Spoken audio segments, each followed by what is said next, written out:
Spesso mi è capitato di sentire che l'uomo sono tutti uguali. Invece, chi dice così, dice una grande bugia. È vero, ci stanno tanta patente e tanti uomini niente. Uomini che i figli non sanno fare padre e che mogli non fanno i mariti. Uomini violenti, bugiardi, bastardi, burattini, cecchini e spesso assassini.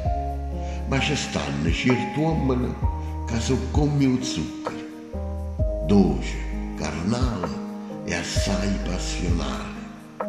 Uomini di fatica, sacrificio e sforzo che hanno la famiglia, pane, anima e forza. E non è giusto che questi uomini onesti sanno sentire ritte che sono farabutti.